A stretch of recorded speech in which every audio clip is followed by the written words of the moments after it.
Good Monday morning. Thanks for joining us on KARE 11 News Now. I'm Lauren Lemanchek. This morning, a St. Paul man is preparing for his first court appearance in court after being charged with murder and arson for a deadly fire. It happened at a duplex in northeast Minneapolis last month. Audrey Russo brought this to us as breaking news when it was happening, and she's now in Minneapolis with the new details.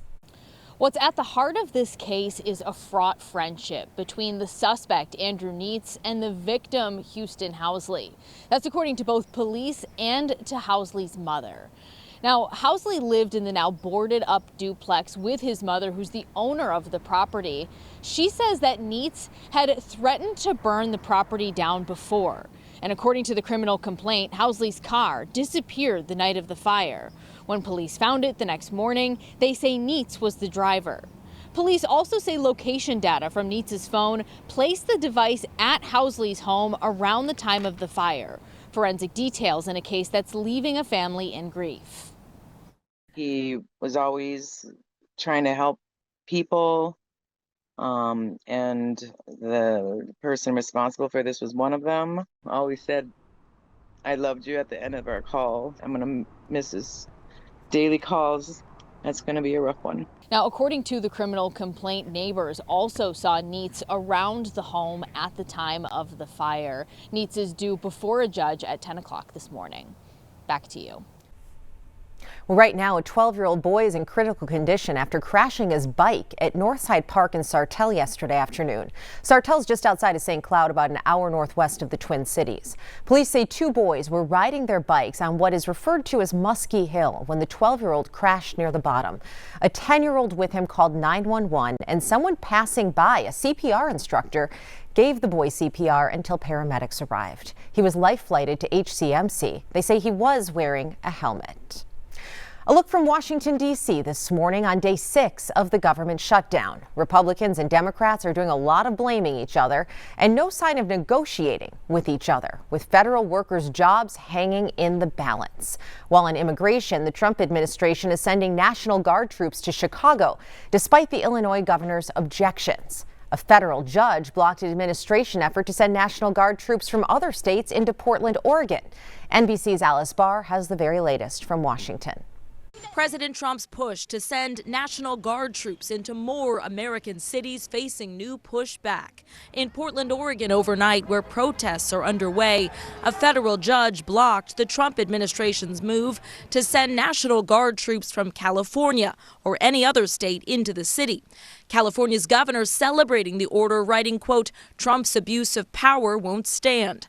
That follows a separate ruling blocking the deployment of 200 Oregon National Guard soldiers to Portland. I appointed the judge and he goes like that, so I wasn't served well. Portland is burning to the ground. Portland police say the protests there have been contained to a single block.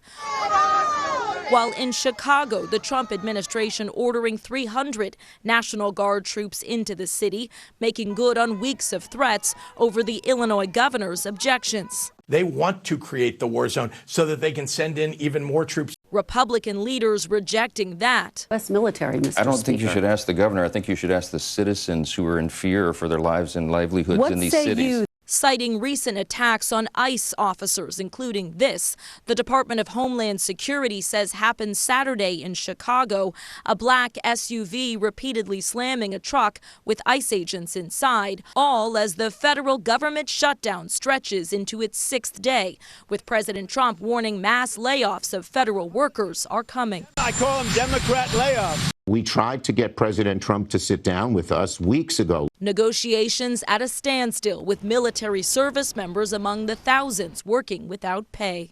In Washington, Alice Barr, NBC News.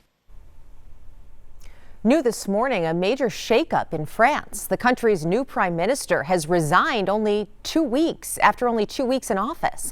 Sébastien Lecornu resigned Monday, just a day after naming his government. His resignation marks another major deepening of that country's political crisis. Lecornu was set to hold his first meeting with the new cabinet today, but the new cabinet lineup had angered opponents and allies alike, who either found it too right-wing or not enough, raising questions on how long it could last. This morning, a significant chance for peace in Israel in the Hamas war, and it's up for discussion as we speak. Right now, ceasefire talks are happening in Egypt just a few days after leaders on both sides agreed to a deal. Michelle Beck's at the live desk with the very latest. Well, hey guys, Egyptian officials say the negotiations right now are centered on the hostages. All 48 of them would be released by Hamas. Among them, 20 are believed to be alive. Israel, in turn, would free Palestinian prisoners. The exchange of hostages is a big part of the White House's ceasefire plan for Gaza.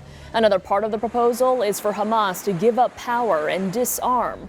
A brand new video this morning captures smoke billowing from multiple sites over the Israel-Gaza border. By the time Israel and Hamas sent officials to Egypt, both had already signaled support for the peace proposal drafted by the U.S. And just yesterday, Secretary of State Marco Rubio outlined the next steps into two main parts, starting with the logistics of releasing the hostages. Who goes in to get them? Is it Red Cross? When do they show up, et cetera? What place are they going to be? And the conditions have to be created for that to happen. You can't have bombs going off and fighting going on in the middle of this exchange. The second part of it's even harder, and that is the long-term peace. What happens after Israel pulls back to the yellow line and potentially beyond that as this thing develops? How do you create this Palestinian technocratic leadership that's not Hamas? And meanwhile, President Trump ordered Israel to stop bombing Gaza. But in the last 24 hours, residents and hospitals on the ground say that strikes continued. At least 12 people were killed. Guys, the demand for peace is as pressing as ever. Back to you.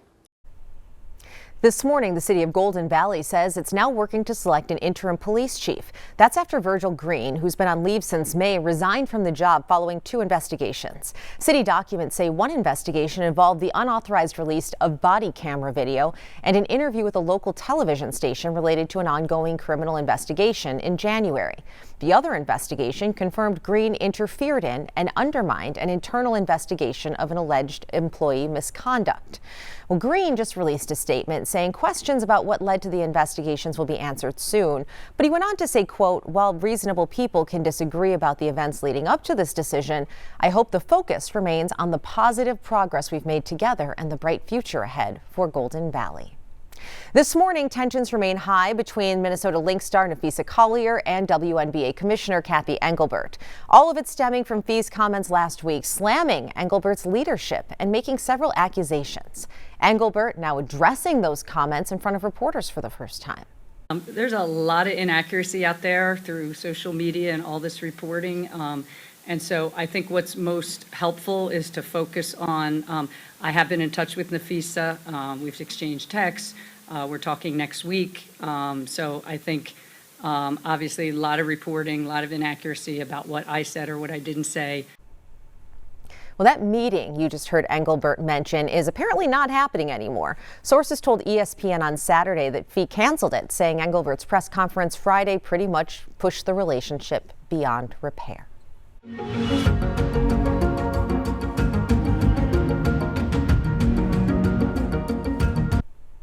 In this morning's Communities That Care, we're highlighting a special firefighting experience in Minneapolis. Gordon Severson shares the incredible story of how this opportunity became possible. It's pretty cool. Have you ever wondered what it would be like to be a firefighter for a day? Is it on enough? I think so. To put on the helmet and jacket and walk in their shoes. So much fun. Elizabeth Neville and her friend Jason got to experience that dream. Pull it towards you. Like that? Yep. And then push it. Working with real hoses and real Minneapolis firefighters. We're looking for the fire. Okay. Yep. To fight a real-life fire. Okay. So, and save the day. Okay, it looks like we got a good knockdown. A once-in-a-lifetime experience for Elizabeth. What was that like? So cool. And this whole experience was actually an auction item that a local man won at a charity event. I think it was probably in the 2,500 range. Joel Peters Franson says he was at a charity event for the ARC Minnesota. Who here knows how to do CPR? A group that works with people with disabilities, when he won this experience. He invited his son and a few others.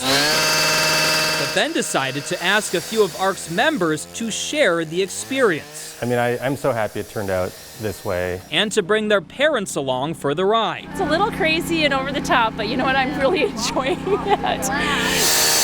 A memorable day, even for the firefighters. I think everybody involved today really had a good time. I mean, I don't think you sign up to be a firefighter if you don't care about helping people. And even though these rookie firefighters would rather serve their community in other ways, I'd rather be a cop. It's still a day they will never forget. Shout out to all those firefighters out there. Thank you for saving us. In Minneapolis, Gordon Severson, KARE 11 News. Stick with us. More news and weather's coming up after the break.